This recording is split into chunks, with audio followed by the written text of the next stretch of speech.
If you're new here, welcome. So today I'm going to be doing this Black Swan makeup look. I feel like she's perfect for a lot of potential events simply because her character is elegant and graceful and enchanting, yet she definitely has some creepy and uncomfortable qualities to her, so it kind of makes the perfect concoction for any Halloween party. Also, I'm not only going to be showing you her makeup, but I'm also going to be showing you how you can make her crown. It is so easy to do, you guys are going to be shocked, and it definitely gives insight on how to make crowns in the future as well if you have a very tight budget. So anyways, if you guys are new to my channel or you maybe weren't here last year, what I like to do for the month of October is I like to post a new Halloween themed makeup look every weekday, and every Saturday I have what is called a Spoopy Saturday, which is basically either a tag or a challenge or just something fun to kind of take a little break from all of the makeup tutorials. So anyways, with all of that being said, if you guys are interested in learning how you can make the crown or learn how to do the makeup for Black Swan, then just keep watching.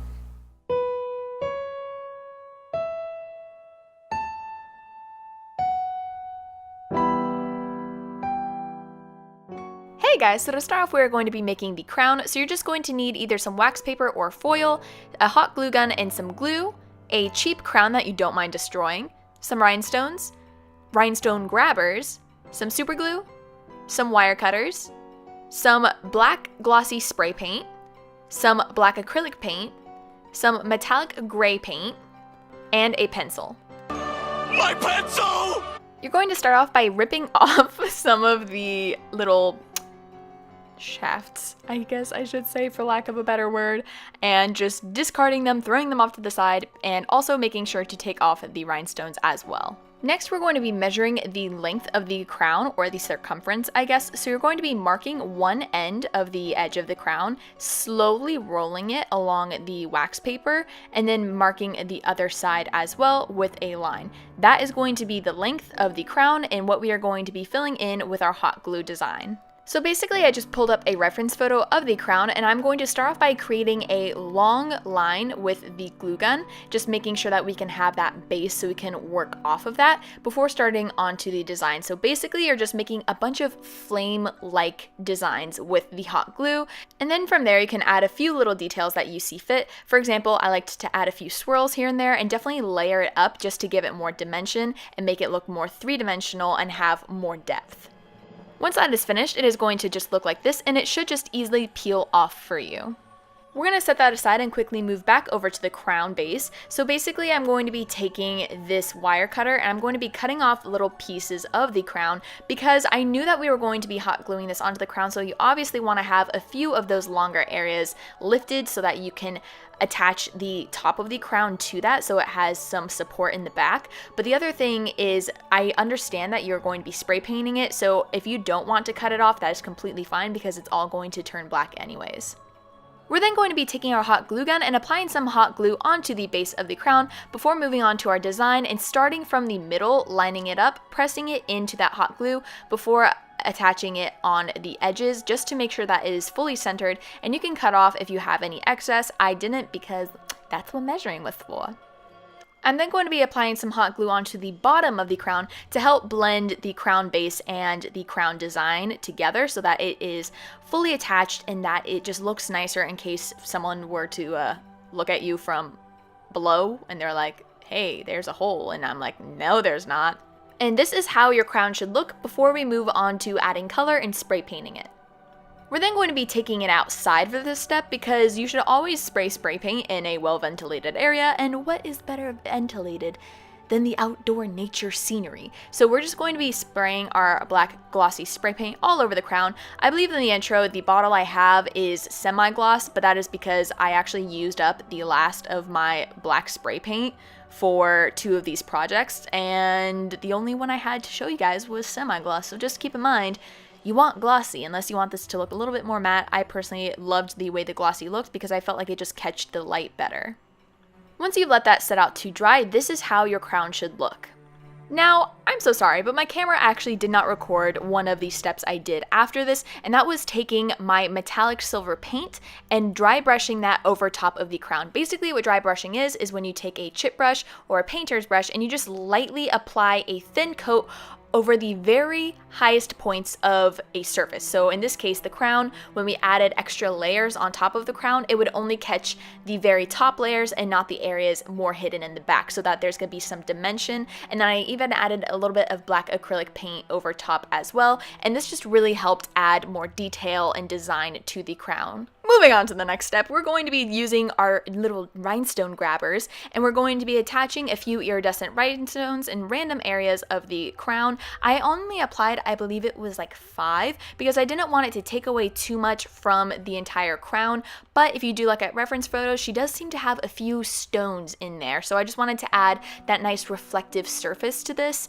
I believe hers are like actual gemstones or mirrors or something, but I absolutely love the way this turned out and the detail it added.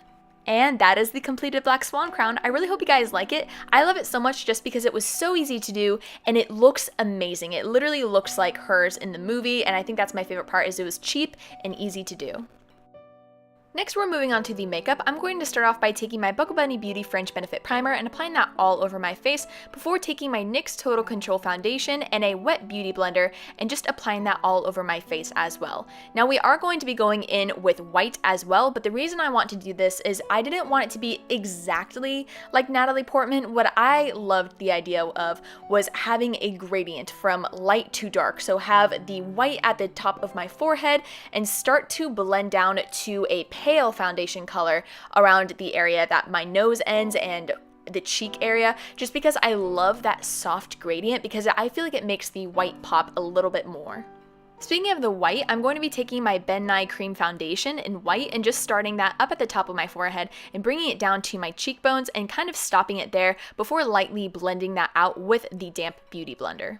Since I am choosing to apply this with a damp beauty blender, you definitely need to apply a few layers and coats just to build up that color to make it opaque, and then you want to set it. Now, I suffered the misfortune of using my Airspun translucent powder, which actually has a few yellow undertones to it, so I had to completely take that off and redo it, and I'm just going to be using my ColourPop No Filter Concealer in white to kind of make it more opaque, because at this point, I was a little impatient.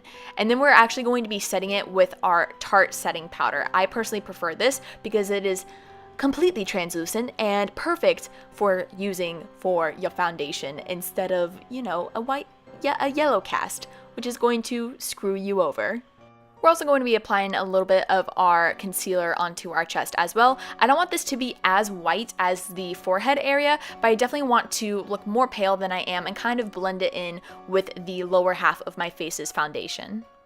Now, for the eye design, what I'm actually going to do is a reference photo is going to be your best friend. You can cover up your eyebrows if you would like, but for this look, in the poster, I actually see that you can still see her eyebrows, so I decided to just save myself the time and not cover my eyebrows. And as for the outlining, what I'm actually doing is taking a clean brush and kind of pressing it firmly into the skin to lift up the foundation in that area, so that way I'm not outlining with black or anything too harsh, so that I can alter the shape if I would need to. Now we're moving on to the harsh stuff, so I'm going to be taking my Mare on Paradise paint in black and using that to go right over the areas that we just outlined to finalize our design. We're also going to be using the black body paint to fill in the eyebrow area, because if you look at the reference photo, that actually is darker at the very top of the design before it starts to get into like a gray and where all of the actual like mimicked feather designs are. So we just want to make sure that this area at the very top is darker and bolder than the rest of the design. I'm then going to be taking my Graftobian Pro paint in Graveyard Gray and mixing that with some of my Mare on Paradise paint in black to get this nice deep gray color, and I'm going to be using that to fill in the rest of the eye space. We're going to be going back into our Mare on Paradise paint in black and layering this right over top and creating the feather design on the very outside of our eye area. I'm also going to be going back and elongating the furthest wing just to make this look a little bit more intimidating, because when you bring it up to your temples, you kind of automatically get that aggressive look. I'm then going to be taking my Mare on Paradise paint in white and just creating light feather strokes on the eye design. And I don't want them to be too bold, so you're going to see me go in and kind of blend it out with my finger a little bit. And now you don't want to blend it into the black body paint, but I was just more removing the pigment. So you're mostly just making a bunch of tiny little strokes all around the eye area.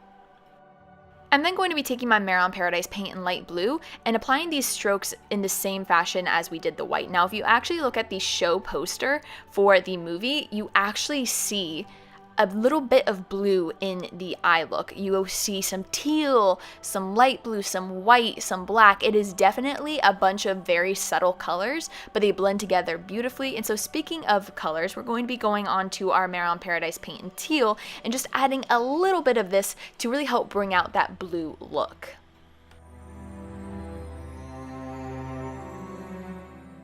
Now, this is probably the most important step in this entire eye look. You're going to be going back into your black body paint and creating some vein-like strokes all over the eye. You're going to be breaking up all of those colors and kind of creating the pattern and making it actually look more like feathers, because this way you're going to have some of the blues going underneath of the black and it's just going to look more like the movie poster. We're then going to be going into our Morphe Jaclyn Hill eyeshadow palette, taking this Rust Red, and we're going to be applying that to our lower lash line and lightly blending that down to the lower part of the point in the body paint. And we're also going to be darkening this up by going into this burgundy eyeshadow and applying that right over top of the light Rust Red. We also want to darken this up a bit by taking our black eyeshadow and just applying this right over top as well. This isn't going to fully cover the red, which is what we want because you still want to see the red peeking out from underneath it and below the eyeshadow. Now for the color on the lower waterline, she actually seems to have almost like a gray. It's definitely a gradient. So what I'm just going to do is, since we have a little bit of the black eyeshadow powder on our lower waterline, I'm just going to be taking my NYX Faux White eyeliner in baby powder and just applying this right over top, and it actually creates a natural gradient because I had some darker eyeshadow on the outer corner, and then when I applied it towards the inner corner there wasn't so much, so it kind of just worked out. We're then going to prep our eyelashes by curling them before taking our Tarte Lights Camera Lashes mascara and just sweeping that through our eyelashes.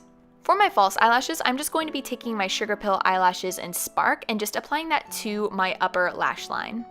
Moving on to lips, I'm going to be taking my NYX lip liner in Deep Purple and outlining my lips with that before moving on to an oldie but a goodie, and that is taking my Mary Kay lipstick in Black Cherry. I've had this since I was on dance team, and the moment I saw Natalie Portman's lipstick, I just had hardcore flashbacks to using this almost every single day back then, so this was the perfect color for this look. I'm then going to be going back into the black eyeshadow and just creating an ombre lip very lightly and applying this to the outer corners of my lips. And that is the completed look. Thank you guys so much for watching. I really hope you enjoyed it. Don't forget to give this video a big thumbs up if you liked it, and subscribe to my channel if you want to see more of my Halloween videos. I do upload a new Halloween themed tutorial every weekday for the month of October, and every Saturday I upload a Spoopy Saturday, which is basically just a fun break from all of the makeup tutorials and kind of gets me a chance to connect with you guys more. So anyways, if you want to see those, make sure you subscribe and turn on your notifications. And with all of that being said, I will see you guys in the next one. Bye!